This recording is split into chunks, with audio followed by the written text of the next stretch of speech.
Bill Gates said, it's not your fault if you're born poor. It isn't. But he did say it is your fault if you die poor. Welcome to the Mind Over Money podcast with Jessen James, the only podcast you need to tune into each week to grow your personal, professional, and financial life. Join entrepreneur, investor, and multi-award-winning international speaker Jessen James as he shows you how to take control of your mind to create the life, income, and career you deserve. Here's your host, Jessen James. Welcome to this Mind Over Money podcast episode. I'm super excited about this podcast because there's someone here with me who I class as the thought leader when it comes to money, especially not just here in the UK, but globally. He's the author of the best-selling book, Money Anyway. So if you haven't got it, go and get it right now. He is a Guinness World Record holder. He owns multiple businesses, specifically in property and training. He's trained tens of thousands, if not hundreds of thousands of people all across the world. Owns well over, I think, 1,300 properties now. What is it? Well, we have 1,540 tenants. 1,540 tenants. So he's not just doing it, he's teaching it and he's teaching it and he's doing it. He's doing all that great stuff. He's wrote 18 books, 18 freaking books. His podcast, The Disruptive Entrepreneur, which you should go and check out, by the way, is the best business podcast out there right now. So make sure you go and check it out. He's interviewed some incredible celebrities like Floyd Mayweather and all these kind of incredible souls. But he's here today, and I feel very blessed because you're usually interviewing like big freaking famous people, and now I've got the chance to interview you, and I feel incredibly privileged. So thank you so much. So welcome to the Mind Over Money podcast. Now, Rob, I'm just going to go straight into it because there are some people watching this and listening to this who might not really know who you are. I'm always wary when I ask this question, and especially when you ask it to me, because I can rattle on for 3 hours talking about who I am. But who are you in a nutshell for everyone there? I am a previously practicing artist who was raised by a very hustly street fighter entrepreneur who ran pubs and bars and clubs. And, I guess I got to observe the blood on the streets way to make a living. Yeah. Although I haven't headbutted anyone to do it, but my dad did that many times. And I guess now you could say I'm a creative entrepreneur in the sense that I have 1,540 tenants in my property investing companies. Yeah. We have ownership management and lettings companies. We just finished developing a 99 apartment, 159 tenant block. Which, I saw. It's incredible. Yeah, it made £13.477 million in November. Wow. But also, I like to help inspire as many people across the planet to start and scale their own business. So whether you call that a teacher, an educator, an inspirer, a ranter, a creator, someone who likes to leverage social media. I don't like using the word influence. I'm not here to influence people. Mm-hmm. I'm here to inspire and educate and disrupt people. I think business and entrepreneurship is one of the most creative endeavors. Yeah. People often say, well, Rob, you used to be an artist. Don't you miss painting and drawing? But I get to be creative every day. Yeah. We were even thinking about what are the titles for these lives to make them stand out. Yeah, that's a creative endeavor. So I guess that's what I am. I'm an author as well, a public speaker. And also I'm a student. I'm a student of money and business and entrepreneurship because I think there's always more to learn. Yeah, absolutely. Love it. And look, we're going to go straight into it. The reason why I love this podcast, because it focuses around money. Now, I didn't grow up with much. I grew up in a very poor neighborhood with wearing secondhand clothes, watched my parents work really hard every single day, only just to make ends meet. And I could have easily been influenced by my environment around their thoughts around money. And this is going to be quite disruptive, what we talk about today. But I grew up in schools that educated us to just do okay, get jobs and be okay. Didn't teach us any financial education, taught us to play at a certain level. And something made me go against that. And it wasn't necessarily the strategy. It was my attitude that shifted towards money. So from an early age, I used to love spending money. I used to love doing it, but I was told it was a bad thing. I was told, don't go into debt, don't do this, do that. So my mind was like, hang on, how can something that brings me so much pleasure be bad? And so my thought process changed around it. I was like, well, you know what? If spending money makes me happy, my solution, I suppose, for that is go and make more. But not everyone's wired that way. I do understand that. So let's be perfectly honest. You mentioned that you like to help other people go out there and make their own wealth and start their own businesses, scale their own businesses. But you and I both know the bloodline of any business is money. We need money to flow. So despite people learning stuff, getting onto courses, educating themselves, in your opinion, what really holds them back? So there's a few things that hold people back when it comes to making money. The first is their upbringing. So if they were raised in first or third world or developed or developing world poverty, that's going to impact their relationship with money. Yep. And I'm not the guy that goes around disrespecting and talking down to the broke, because Bill Gates said, it's not your fault if you're born poor. It isn't. But he did say it is your fault if you die poor. Very true. Which, if you have access to libraries and the internet and podcasts and social media and books, then it is your fault. Yeah. And so the main thing is people's environment and parenting, I would say, and then schooling. So if you think about it, what's going to impact us the most on our beliefs is, one, the environments that we're in. Two, how much time we spend in those environments. So you could have the richest uncle in the world, but if you only spent 1 hour a year with them, that's not going to unwire all the poor programming of your environment, your country, your government, your education system, and your parents. So this is, occasionally I get ranty and occasionally I'll be a bit divisive, but I don't disrespect the poor or the broke or the skint. I just want to help them change. Yeah. But the thing is, what holds them back the most is not really doing what it takes to change. So you can't help your parents. When they say work really hard or save money, or money doesn't grow on trees, or, yada, yada, don't flaunt your wealth, all of these kind of things, which I know our parents have our best interests at heart. But what our parents are doing is protecting us from the things their parents did that they perceived didn't serve them, and then trying to help us maybe carry down some things they thought their parents did do well, or passing our own belief system down. So if you were raised in Newcastle in the coal mining areas of the 60s and 70s, and dark and very not really an entrepreneurial age, that's going to impact you. Yep. Whereas if you were raised in Silicon Valley, or Web3 or the metaverse, then you're going to have a different. So I'd say probably number one is environment and parenting, depending on which one impacts you the most. Yeah. Your school. So what kind of school, did you go to? And most of them have got really poor financial education. Yeah. And the skeptics say that's because, they want to bring them into the system and the new world order. But I think there's, we need doctors, dentists, nurses, 100%. Lawyers, and, and the school system produces those. Yeah. Just doesn't produce entrepreneurs, really. No. Entrepreneurs have to rebel against the school system. I remember hearing an entrepreneur say, I didn't fail at school failed me. And what he meant was, school failed me at teaching me to be an entrepreneur. But school isn't designed to teach us to be entrepreneurs. No. We have to break the school system and the shackles of that if we want to be an entrepreneur. The media you put in your mind. This is why I love your title, Mind Over Money. It's got like at least 2 or 3 meanings in it. It's about money. So the podcasts you listen to, the people you follow on social media, the influencers, the authors. Now, I broke away from that upbringing and parenting and environment and media and friendship circle. I broke away from that on December the 15th, 2005. Wow. And that was the day I decided to make a change. And so this morning I went to get my medium skinny cappuccino at 5:30 and I'm listening to a podcast on the future of money.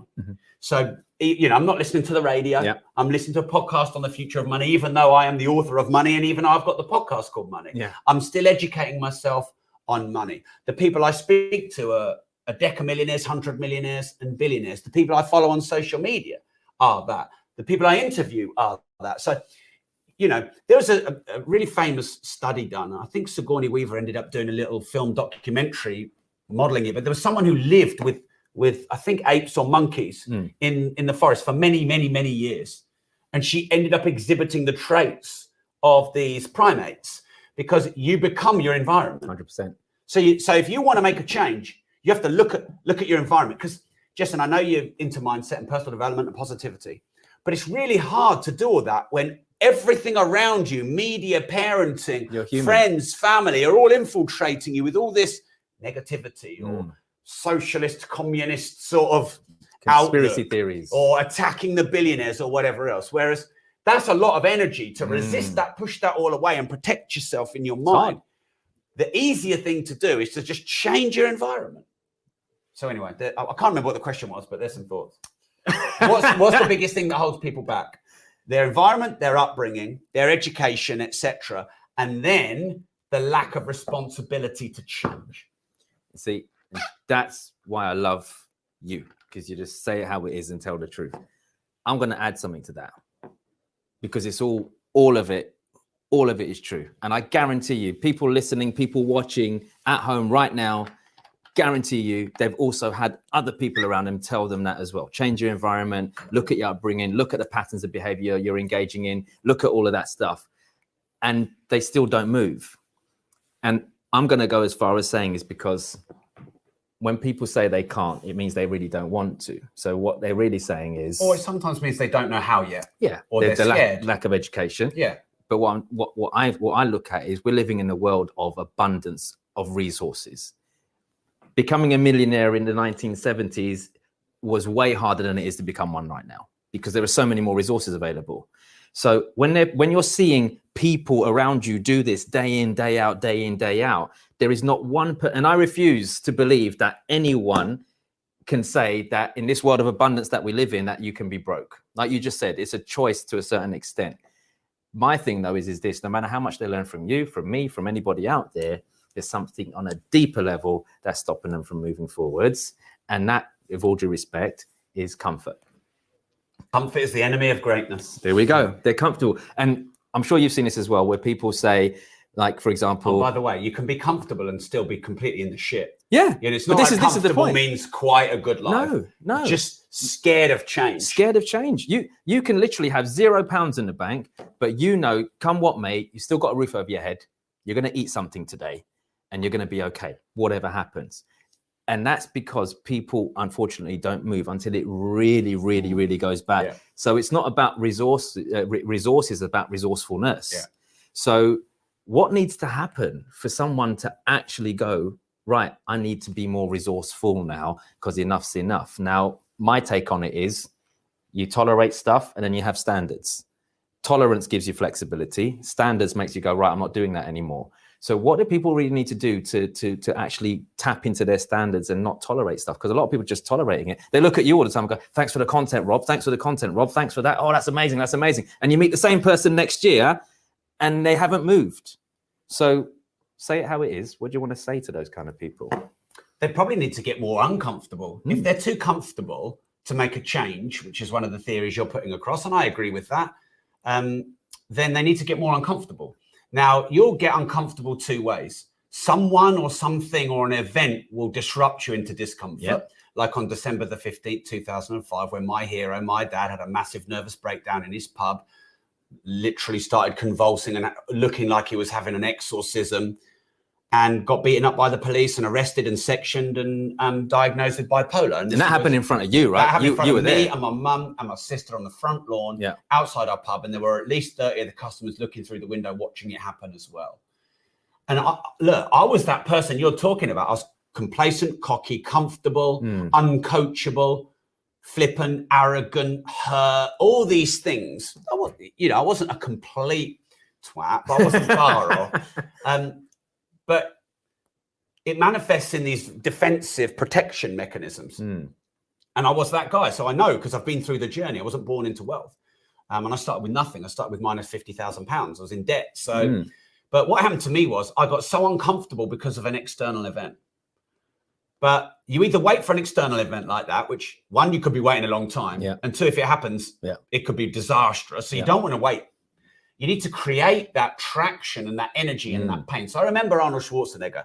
Everyone was telling him that his calves were too small to ever win Mr. Olympia. So he'd shame himself by always wearing shorts. And everyone would be saying, you've got skinny calves. You know those weightlifters that everyone takes the piss out of, that got pigeon legs and a massive upper body. Well, Arnold Schwarzenegger shamed himself by That's always interesting. wearing shorts, so he could create pain in himself for change. So you'll either get disrupted by the world, like COVID. You can look at it a lot of ways, but someone said to me, it was Carol Baskin of Tiger King. She said this to me because I interviewed her. Yeah. And she said, it was basically in different words, but she basically said that the universe is humbling us. Yeah. And the universe has given us COVID to teach us a lesson. Mm-hmm. And I would definitely say, in some respects, I was comfortable, or I'd stopped taking risks. I mean, I'm the guy that says thousands of times, if you don't risk anything, you risk everything. And we were doing well before COVID. And if I look back, there was a few things I probably could have or should have done. So, you know, you're given these external events to shake you into discomfort, because it's only discomfort that creates change, and change creates growth, and growth creates evolution. Yeah. So, you know, all these people that say, oh, you know, just want happiness. It was funny because I interviewed Nigel Farage. His episode goes live today for us. And he said, all these people who just want to be happy. And he sort of took the mickey out of them. The universe doesn't want you to be happy. And there's no evolution in happiness. There's evolution in disruption and change and challenge. And diamonds aren't formed through happiness. Diamonds are formed through pressure. Yeah. So you either wait for the world to give you disruptions and you do something about it, or you don't. But if you wait long enough, those disruptions will get bigger for you, because the universe needs you to grow, or you'll create it in yourself. So I create quite a lot of my own pain. So, you know, I was the fattest kid in my school when I was younger. I've got a lot of pain and shame around that. So I've always got this void of wanting to prove myself. So this inherent built-in pain, I've learned that's quite common among very wealthy or successful people. Is there something in their childhood which Oprah Winfrey was abused, you know? I was bullied. I wore go. secondhand clothes. I was bullied for wearing my hand-me-downs. I was laughed at. And now you're just bullied for wearing expensive now, clothes.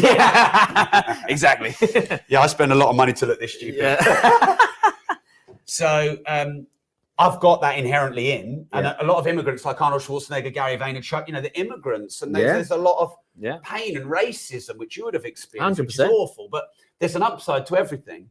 So it's either inherently built within you, like it is within me, or you go and seek it. And I seek it because I need to challenge myself, and I need motivation to challenge myself. So naturally, I'll go and seek that. Like I'll look at the podcast charts. I'm like, damn, I've gone down to number 6. Yeah, I've got to get back up to number 1. Or you know, you look at your net worth statement, or you look at your competitors, or you look at the market. So disrupt yourself, otherwise someone else will disrupt you. I love that. I absolutely love that. And this is the whole point. Like, honestly, look, a lot of people say, if nothing changes, nothing changes. And I think that's absolute crap, absolute nonsense. If you do nothing, it's going to get worse. Well, the universe moves towards atrophy, which means things decay over time. Yeah. If you leave anything long enough, even the sun in a few decay. billion years will turn into a black hole. So the universe moves towards atrophy. 100%. If you're green, you grow, you're ripe, you're rotten, everything decays. Absolutely. So you're completely right. People think, people think that nothing changes. No. You just, like, if you don't go to the gym for a month, so you actually need you need to do a certain level of growth just to maintain. Absolutely. So you need to do double growth to grow. It's a good point. Hey everyone, it's Jessen here, and I hope you're getting value so far. Do me a favor, whatever platform you're listening on right now, go ahead and subscribe or follow. Also remember to leave us a review or rating so that we can always improve this show and make it even better for you. And be sure to check out the show notes down below, where you can find links to follow me on all social platforms, as well as up-to-date information about anything that we're doing right now. Some of us are just way too comfortable. And like you said, sometimes you need to seek that pain, because I've found, you know, after training, you know, thousands of people all across the world, being in psychiatry since I was 19 years old, I've found that people move because of pain, not really pleasure. Like, people will run from a burning building before they run towards their dreams. This is just how we're wired. So can you attach some pain to your current situation? Can you make what you're currently earning insignificant? If you're in a job right now, I know you moan about it, but you still go there. Like, what can you make a non-negotiable right now that would make you want to change? And I think a lot of people are not tapping into those non-negotiables. 100%. Especially around money. And here's the thing right now. If you can't motivate yourself with all the shit that's going on in the world, then maybe you got bigger problems, because inflation is probably 15%. We're probably in hyperinflation. Interest rates are still really low. So inflation and interest rates are way out of kilter. Yeah. The royal family in the UK is being fallen apart. I mean, if you're the Queen, Her son's ruining her image. Yep. Her grandson's ruining her image. So London Bridge is falling down. Inflation is super high. COVID's, lockdowns, quarantines, mandates, deportations. All of this shit is going on in the world. Many local and retail businesses so hurt. Not enough government subsidy and support. VAT still 20%. Income tax is like mine's 45%. Then you've got corp tax going up from 19 to 25%. Dividend tax going up. So the world is trying to tell you, look, there's all this shit, grow. There's all this shit, grow. There's all this discomfort, grow. But here's the thing. Human beings' natural instinct is look for the easy way out. 100%. It's like a turtle. Ooh, I'll just go back into my shell. But nothing changes, like you said. And that's essentially because that's how we've been programmed. Like your brain is designed to keep you safe. It's designed to take the easy way, not the hard way. So even though you get motivated and go, right, I've listened to Rob, I've listened to this podcast, I'm going to go and do it. Yes, I'm going to take over the world. What your brain done is it goes, right, hang on a second. That's not the easy. That's not the trodden path. The trodden path is actually go the easy way. So it's just a default programming we've got to go and do make things easier. And it's interesting you spoke about atrophy and growing. I was interviewed yesterday and I was asked, like, why is it some companies grew during, they asked me as an example, why did your companies grow during COVID and some people folded? And Mind Over Money podcast, I had a growth mindset, not a retraction mindset. Whereas most people were getting rid of staff, saving on bills, cutting back, literally on everything. I was hiring staff. I was investing more money into myself and assets, collaborations, growth, abundance mindset, which has literally made us good money, but has helped us grow our companies. In fact, I launched 2 new companies during lockdown because of the growth, not the retraction. So I guess the message is right now is have a look at your situation. Are you actually cannibalizing your own future by listening to all this stuff that's going on around us and retracting even more by saving? I'll cut back on this. I'll stop going off and getting your skinny moco, frappo, whatever the hell it is. I'll stop doing that. I'll stop spending on this. I'll cut my gym membership. And you're subconsciously going into this retraction mindset and you don't even know you're doing it, yet you're listening to this podcast wanting to grow. So what shows up in intention doesn't always show up in behavior. I've always said that to people. So have a think about how are you behaving right now? Because you might have the best intentions. And this is why Rob and I do what we do. We want to be there. And as they say, when the student's ready, the teacher shall appear. Maybe this is the lesson you need to hear right now. Like, are you still sitting on the fence, being comfortable, all this kind of stuff? Because honestly, it's, we're not here to be, morbid and, make things negative, but there are crises like literally happening as we speak. And a lot of people they're not preparing themselves for that. You see, at the end of the day, if you think about it, I'm very grateful. I'm sure you are. When we went through the pandemic, for example, it was sad because a lot of people lost money, lost houses, lost jobs, lost lives, all kinds of stuff. And I'm a big believer in your state dictates your outcome. You and I, fortunately, took care of our finances prior to that happening, which basically meant whatever's going on, we're good because we created our own economy for ourselves. And not many people are fortunate to do that, which meant we were in a better state to make better decisions, to take better actions, to get better results. Most people went into a state of panic during lockdown, which meant they had poor decisions, poor actions, terrible results. So that proves to you your state dictates your outcome. So right now, what do you need to do to manage your state? Because I promise you, if you get knocked on the head again tomorrow, it could be the only knock you get to wipe you out completely. Most business owners are just 3 months away from getting wiped out completely. Some of you are 1 month away because most business owners don't even have enough funds in their bank account to keep their business rolling if they don't have any income. And what needs to happen? What really needs to happen? So prevention is better than cure. You've heard that before. So I'm guessing what you're saying, Rob, is you create, your own pain, like you said, rather than wait for real pain to happen. You look at the podcast charts and go, Tony Robbins is ahead of me. Bastard. Let me get him, right? You create your own pain. And I like the fact that you draw on your own past and you're quite open to admit where your insecurities are, that you use them to fuel you. And I'm a big believer in turn your faults into features, take what doesn't serve you and make it serve you. So what top tips can you give to someone who's really comfortable right now? Like literally, like right this very minute, what can they do right now? Not after watching this, right this very minute, what can they do? What would you tell them? I think understand the universal law of polarity and balance. So I believe a universal law of polarity states that everything is neutral, balanced between a positive and a negative pole. Yep. If you look at a battery, has a positive and a negative pole. If you look at atoms, male and female, everything has a positive and a negative pole that creates, if you look at a sun versus a black hole, something that sucks in energy, something that creates energy or creates that energy exchange.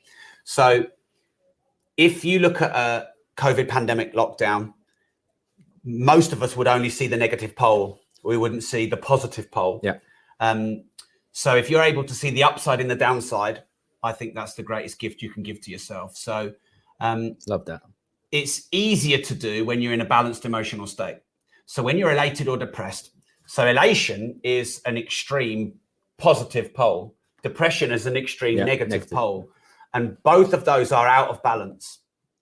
And the universe will continue to give you feedback to put you in balance, because the universe or the globe or whatever powers require balance for evolution. You know, you take a particular animal out of the food chain, it completely disrupts the balance. If everyone was elated, it would disrupt the balance. If everyone was depressed, it would change the balance. 100%. So what will happen is you'll naturally go out of balance, because that's what your emotions do to you. Emotions are simply feedback to the inner environment. So we're reacting to the environment with emotion so that we can understand how to move away from danger and threats and move towards safety. So we get these emotions, which essentially is just feedback. And then this creates an out of balance pole, either elation or depression or variance of it. And then when we get either elated or depressed, we will get feedback from the universe to pull us back into balance. So I don't know if anyone has ever said, oh, I daren't even say everything's going so well, because every time I say that, something goes wrong.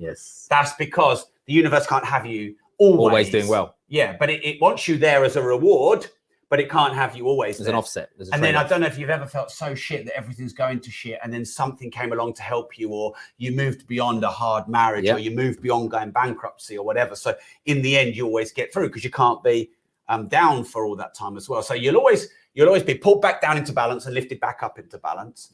Or you can learn to do that yourself. So if you learn to do that yourself, you're not out of balance for so long, and you're not in this cycle of elation depression, which becomes an addiction. So when the lockdown happened, I will admit it pulled my energy down. It didn't make me depressed, but it made me significantly challenged, because I'd never seen it before. And a lot of people around me were scared. In fact, a lot of people in the media were scared. In fact, the whole world was scared. So there was this global fear, this global negative pole. And then basically it was a question of, all right, so what opportunists and entrepreneurs are going to see the upside? You know, the 10 richest people doubled their wealth in the lockdown, in the pandemic.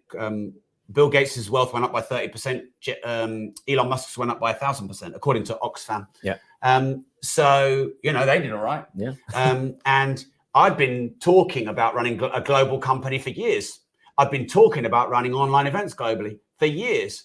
I've been talking about running certain events like my podcast course and my subscription membership site course online for years.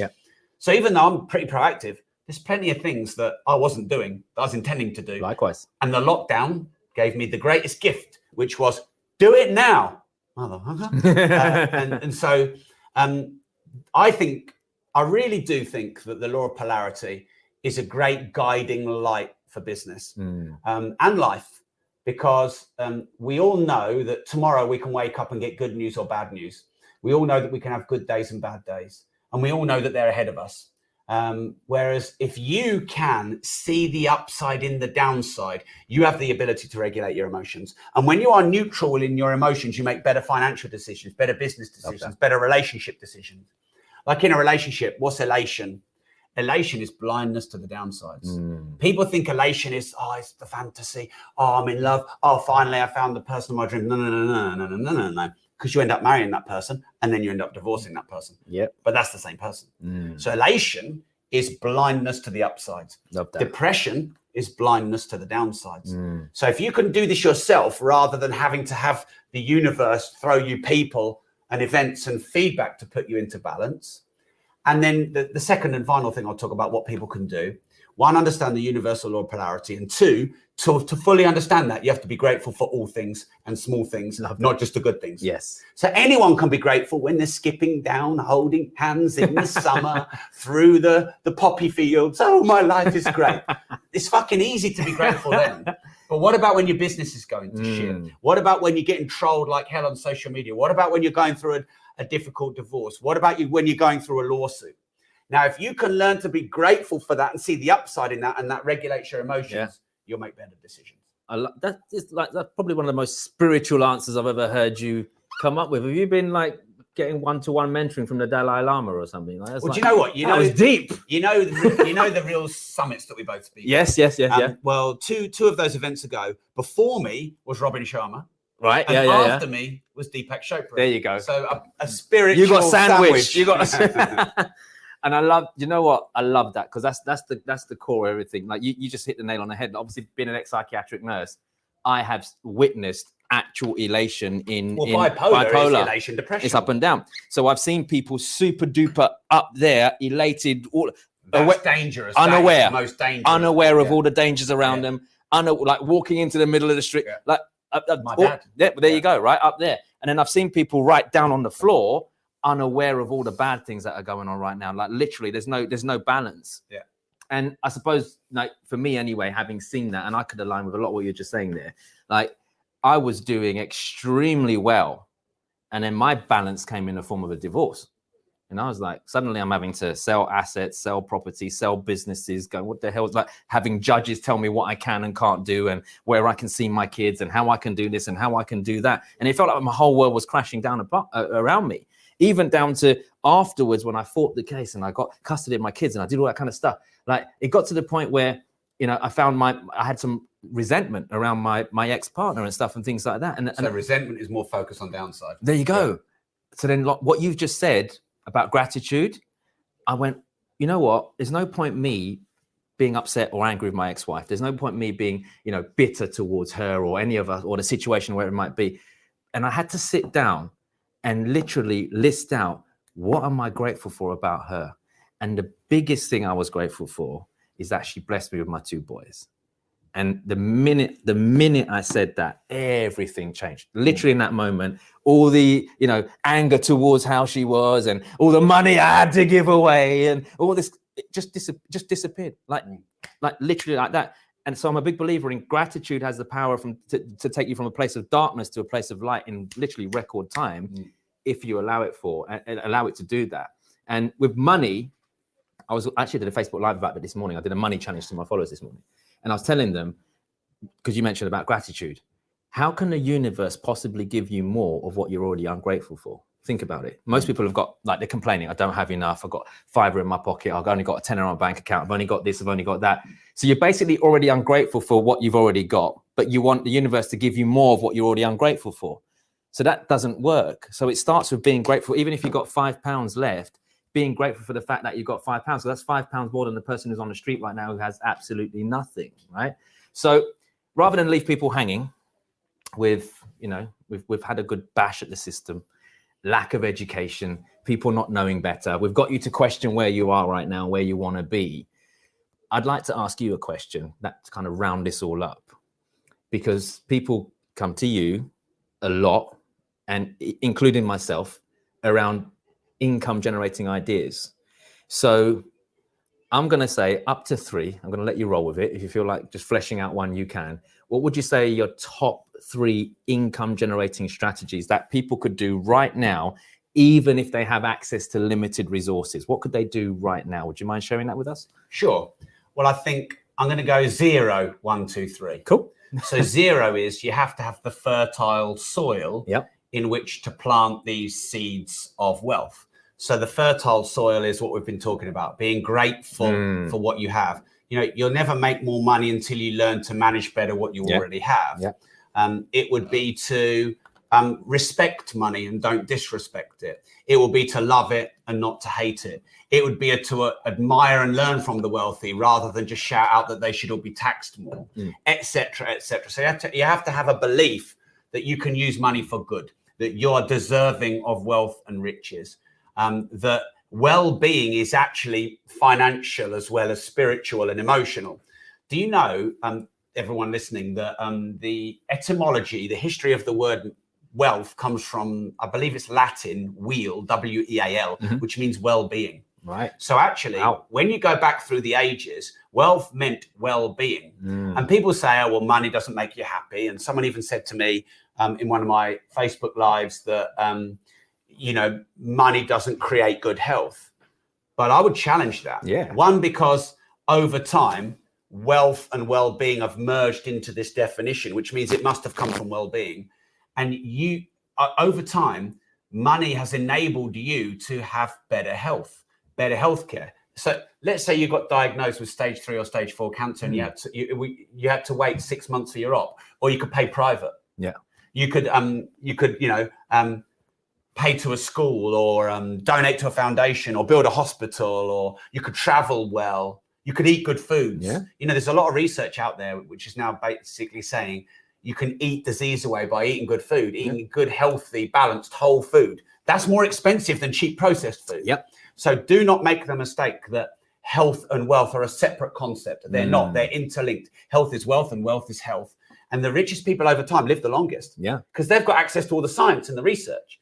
A lot of people we study, they're all doing the cold therapy. I do that. They're in cryo. You started that now? Yeah, I've been doing that for ages. Have you? Cold showers every day. Wow. Yeah, they're epic. People that do this cryotherapy. Yeah. They're doing all this longevity. I know Naveen Jain, who's got Viome.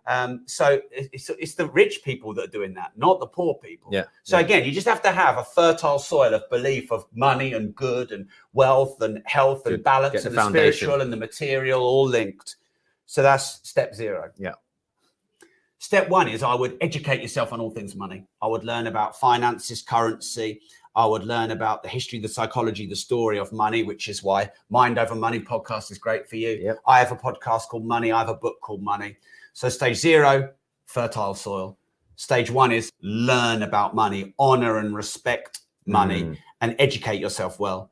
Step 2, I would say, is digital assets. Yes. We're in a digital revolution. We're in a movement against globalization into decentralization. So I kind of feel a bit strange saying this because I have 1,540 tenants and hundreds of properties, and I've made tens of millions through property and real estate. But what I can tell you is this building, which is worth maybe $25 million, maybe a bit more, we'll see, that we've just finished developing. Yeah.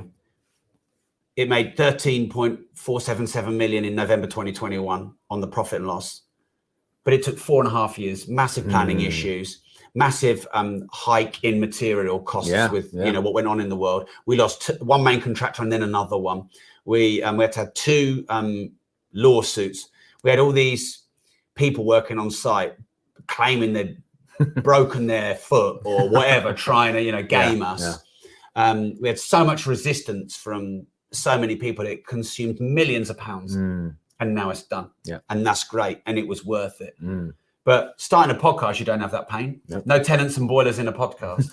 YouTube channel, podcast, social media, live streams, NFTs, cryptocurrencies, the metaverse, sponsorship, advertising, all of that I call the digital real estate or the digital revolution that we're in. And with the internet moving into social media, moving into Web 3.0, and this metaverse and all these NFTs and cryptocurrencies, like you said, the opportunity to become wealthy because there's so many more resources now, and they're all online. They're all online. 100%. So I would say step 2 is getting into the digital revolution and digital real estate, domain names, having followers on social media, going live, creating audio and video and live content. And then the tip 3 is probably build a recurring income. So I have some people have said that my rob.team membership site is the Netflix for entrepreneurs. So, you create your own membership site. People are doing OnlyFans. They have a Kajabi platform. They have Patreons. They have a podcast and a YouTube channel that has ads and sponsorship. This is essentially recurring, not occurring income. When you have a job, you have occurring income. When you have assets, you have recurring income. And leverage these digital assets to create multiple streams of recurring income. Bosh, 1 minute. 1 minute before we're supposed to finish as well. What do you think about that? I love that. I love put that in your pipe and smoke it. But the real question people want to know is, are you really on OnlyFans? That's what people want to know. Well, if all goes to shit, who knows? Who knows? We'll have to start our own. Yeah. All right. Love that, Rob. Listen, it's been an absolute honor and pleasure. How can people get in touch with you? How can they follow you? How can they be around you more? Because I'm fully aware of what you said about changing your environment. Sometimes people can't physically move, but in this digital era, can they go online? I know when I was going through some of my darkest moments, I had a very intimate relationship with Tony Robbins on YouTube. Yeah. So what's the best place for people to go to follow you, connect with you? Okay. So I have the Disruptors podcast. We've actually just rebranded the name from Have you? Entrepreneur to Disruptors. Disruptors. All right.